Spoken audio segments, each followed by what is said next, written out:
Welcome everybody. I'm Billy. We are going to do the FreeCAD assembly workbench. This is lesson number 2. I'm using the FreeCAD.org website tutorials, step by step. Let's go ahead and fire up FreeCAD and get this going. In order to get this going from here, instead of opening a file, I'm just going to go straight to Help, FreeCAD website, Documentation. I think it's Workbenches because I'm going to go to the Assembly Workbench and see if that gives me the tutorial there. Down to the bottom. Nope. Come on. Here we go. Now I should be able to go down to, here we go. So these examples here are actually tutorials. You just have to go over to the right and select the expand button to get to the tutorial. Say that 10 times. So expand it, and here we go. If you have seen the tutorial before this one, which would be number 1, you'll see where I cut and pasted the Python code and dropped it into the Python console. So they're giving you that option here. You definitely want to do it because we don't have enough data to draw the pieces to this joint assembly, universal joint assembly. So let's go ahead and do that. Start here, hold down my left button, select import. I'm dragging my cursor all the way down, and we want to get to that last line right there. I'm going to go Control C. Now I'm going to go over here and open up FreeCAD. And under the View tab, Panels, Python Console. You see the flashing cursor over here in the lower left. Should be able to hit Control V. Oh, you got to select it first. No, it did. It dropped in. Alright, so with that, I should be able to go up here and use this command or icon, and that's a fit all. So we'll see what was drawn. There you go. Fit all. One axle, two axle. I'm looking in the upper left. A fork and a cross. We need another one of these forks. I would have thought they would have had 2 forks in there, but let's go ahead and go through the tutorial. Maybe they'll get us to copy it or something. We'll see. Going back to the FreeCAD page, change angles of axles. All right. The angle between the axles is set to 20 degrees. You can select by changing axle 2, change the placement property, but we're not going to do that. Parts may collide if the angle is too large, so we're not going to play with the angle right now. We'll leave it at that. Alright, add assembly. I think that's what we have to do. Select add assembly, new assembly. Move the axles into the assembly. Alright, well, let's go ahead and do that. Add an assembly. So we got to select that icon right there. Go into FreeCAD, and I got to put it in the workbench first. Assembly workbench. There we go. Now I can use this right here. Select it to add an assembly. You see that it created an assembly. Now, we want to get all these parts down. We can select them all and drag them down here into the assembly. I know that's what we want to do, but let me go back and read the page. I don't want to get ahead of myself. Move the axles into the assembly. Okay. Drag and drop the axles on the assembly object. All right. Ground the axles. All right. Let me go do that. these are the two axles here. They're also here. You can see as I highlight them, they're highlighted there. So I'm going to select axle 1, and I can drag it down one at a time, but I'm going to select 1, then hold down my control key and select axle 2, and then I'm just going to grab them with my left mouse button and drag it down into the assembly. And now they're in the assembly. Alright, I don't know why I'm getting this error message here. Back to FreeCAD web page. Select the two axles and then ground it with that command there. Okay.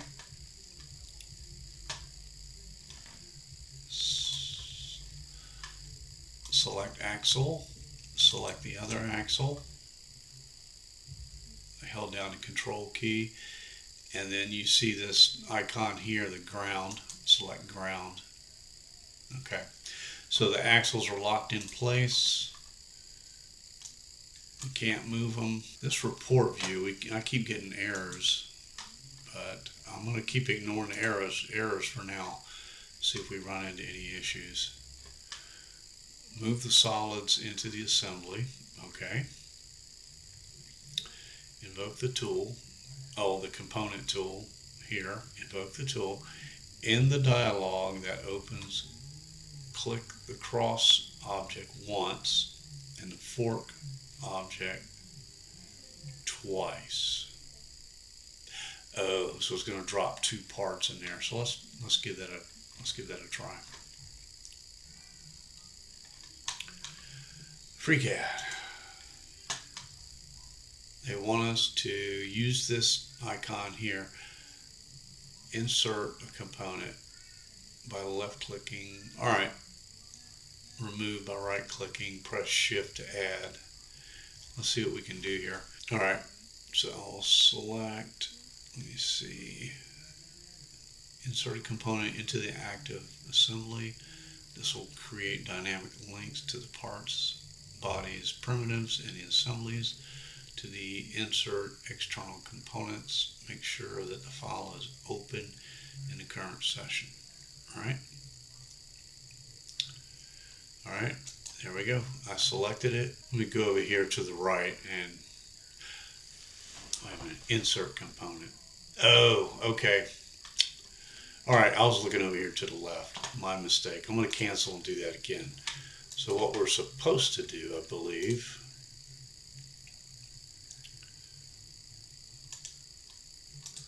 the assembly is active. Okay, I right click, made that active. Then I want to come up here and select component. And then I was clicking the fork over here, but what I need to do is come over here to the right under task. Now, if you keep your task panel over here on the left side, then you'll see it on the left, obviously, but this is the way I have mine set up. So I want to select the fork, and I can see that it added a fork there. And if I select it again, does it add another one? Yes, it does. There we go. Yay. Alright, so now we have two forks in the assembly. I'm going to hit OK. And then I don't know what we're going to do with this guy here. We may have to hide it, delete it or something, because that's up here above the assembly.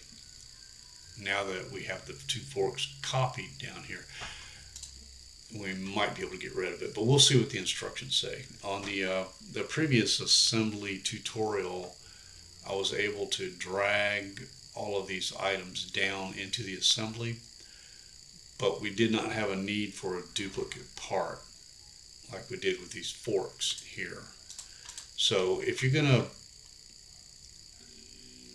you require duplicate parts, just draw it once and use this icon here in assemblies as you saw me just do, and insert that same item into the assembly multiple times, and it'll number it 1, and I call it OT 2, OT 1, OT 2. All right, let's go back and see what they tell us to do next. Press OK, make the objects outside the assembly. Oh yeah, so the objects outside the assembly invisible. All right. Oh, on step 2, I didn't bring the cross object in, so let me go ahead and do that now. All right, back to FreeCAD.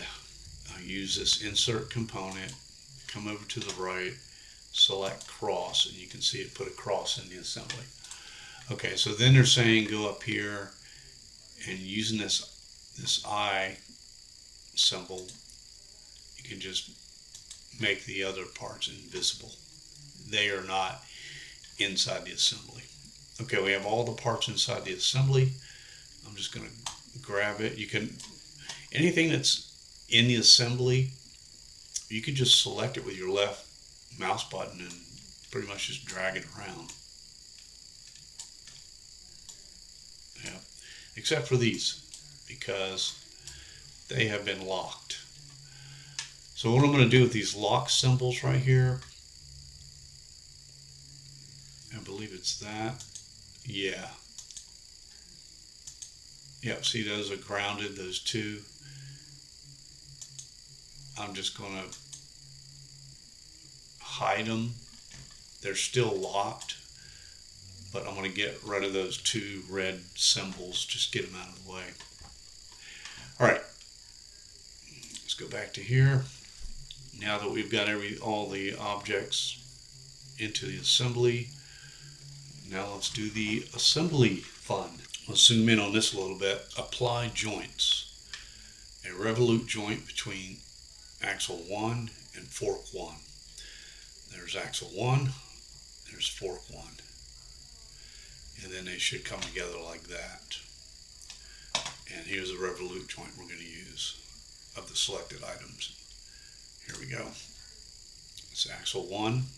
I can select it here or here, but just to make sure I get the right one, axle 1, select that. Hold down Control key and get fork 1. All right. Oh, let me cancel. I still have that task open for dropping parts into the assembly, this insert component here, so I got rid of that. Now we should be able to use these commands here to add the revolute command. So it was select axle 1. I'm going to hold down Control key, fork 1. Nope, that's not right. That's not right. I was supposed to select that edge right there. So I'll select the axle and then select the edge, not the entire part. Alright, so axle, select it there, or I could have selected there. Hold down Control key and select that edge right there to fork. You see it highlighted fork 1. Alright, now I can apply the revolute joint. And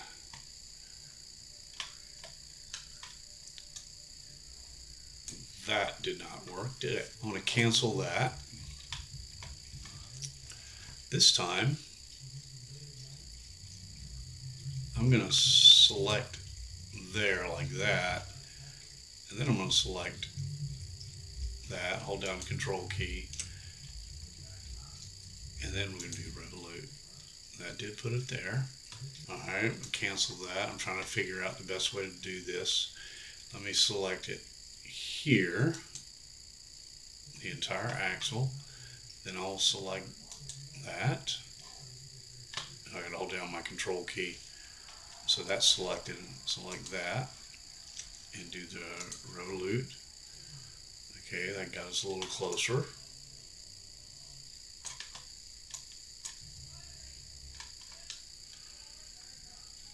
Alright, let me go back and see what's it's saying. A ground object moved is what the report is saying.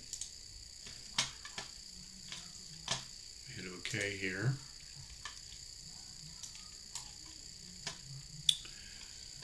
Alright, let me go back and see what it says here. Plus an offset of 40 millimeters or negative 40 millimeters rearranged. I did not apply the offset. All right, let me go to FreeCAD. Which joint? The revolute joint right here. I'm going to right click that. I'm not seeing edit, so let me double click it. Here we go. And the offset.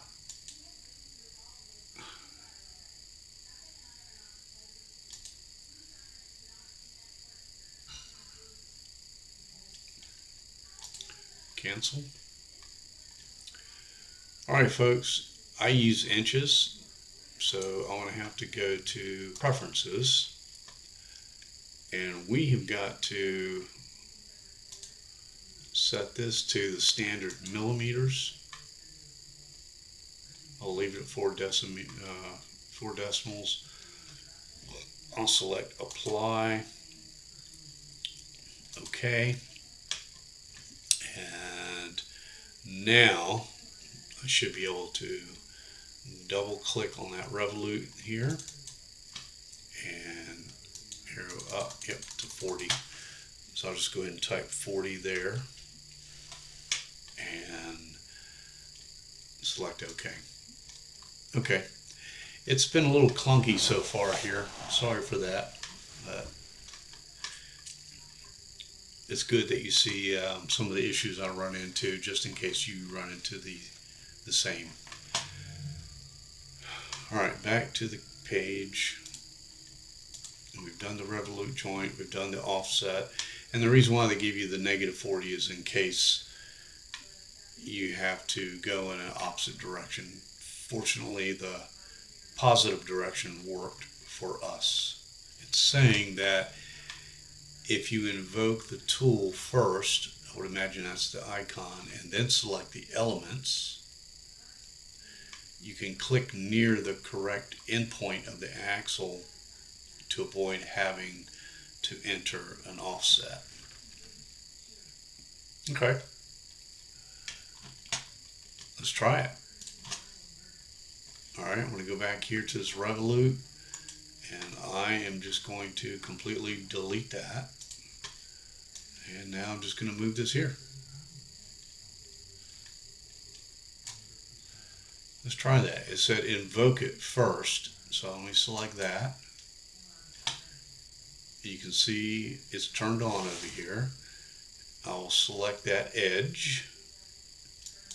I selected the edge. Oh, I see. Okay.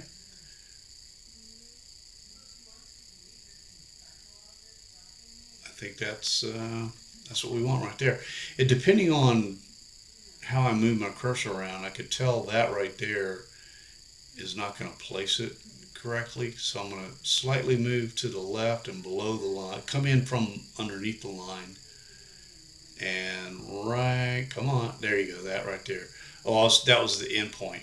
So if I just select the line right here, that's going to work. I can tell. Select that. There you go. So there, that edge landed right on the end of that axle, and we didn't have to perform any kind of offset over here. Okay.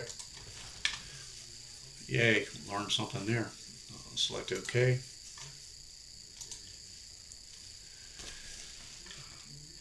Let's go back to the page. All right, a cylindrical joint between fork 1 and across double out 1 here. And they want a cylindrical joint with that symbol right there. So we should be able to select that upper edge on the fork and then select that edge, and then they should come together like this on the right. Let's try it. Boom. All right. Select that upper edge. You know what? I'm going to invoke it first. There we go. Now I should be able to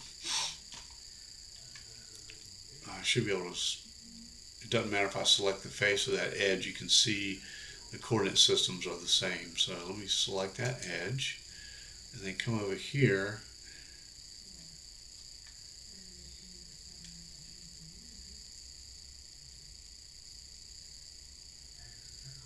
I'm going to select that edge right there.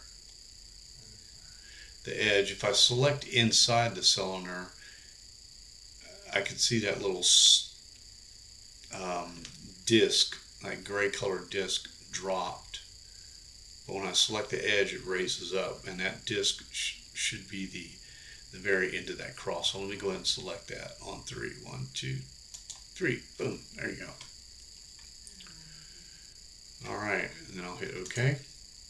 So we got that. We'll select that, and that rotates and it slides up and down. And go back to that.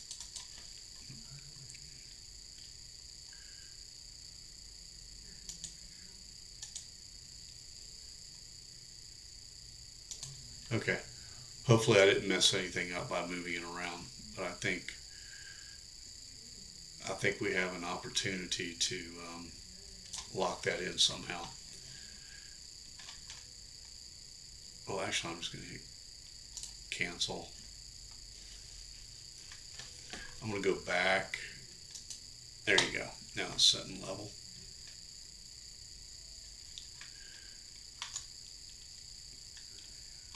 All right, let's continue on. Here we go. Now we've got to put this fork on there and use that same cylindrical joint.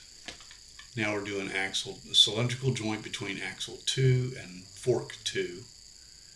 So apparently if we grab that axle there and we grab that edge, it looks like it flips it around and puts it on the end of that axle. So we'll see.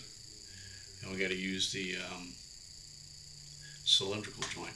This time they're saying select element, selected elements plus the cylindrical joint.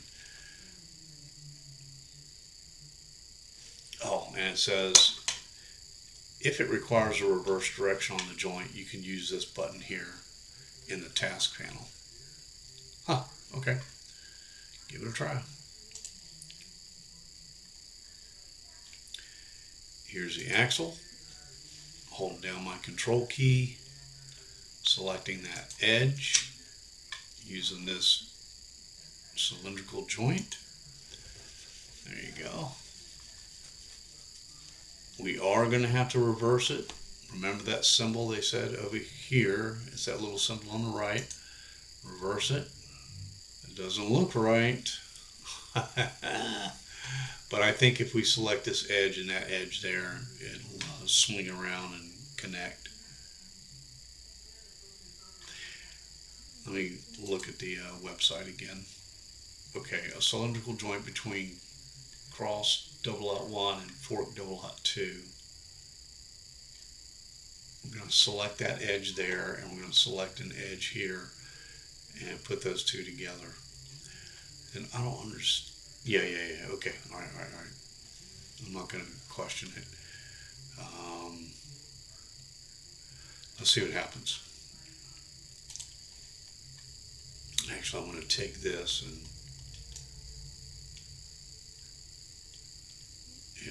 okay, it will swing around, get it kind of sort of positioned.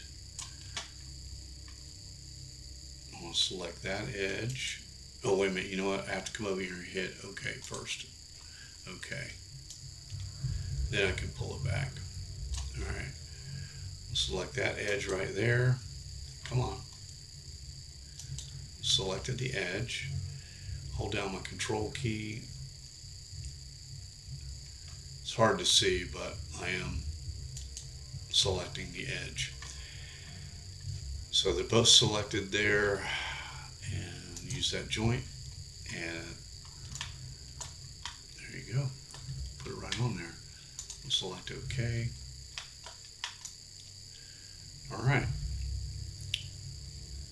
Now right now I'm just gonna grab the components and see if I can move them around. I'm not able. Well, okay, it spins. That's what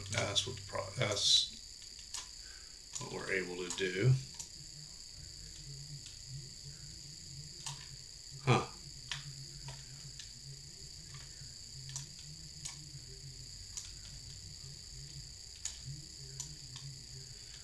Okay.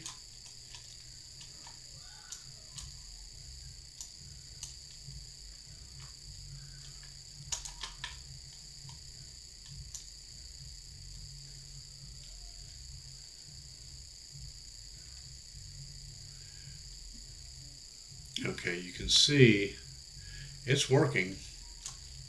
I'm just grabbing the component here and trying to spin it around. I don't have a lot of control on it, but it is working. I'm going to grab this end. Oh, no, no, no, no, no, no. Apparently it's just this one here that you use to rotate. There you go. So I think that's fork 1. Yeah. So grab anywhere on fork 1 and then drag your left button on your mouse left and right, and the joint spins around. Let's put it on a different angle here.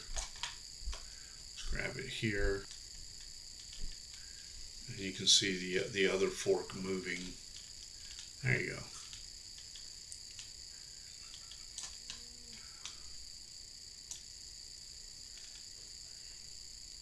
There you go. You can see it moving.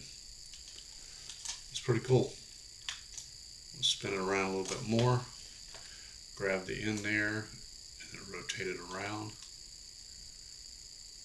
Awesome stuff. Awesome, awesome, awesome. I like that. That is so cool.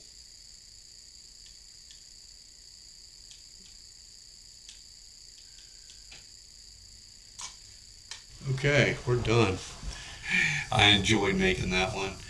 It was fun getting myself into a little trouble, but then I was able to find my way out of it.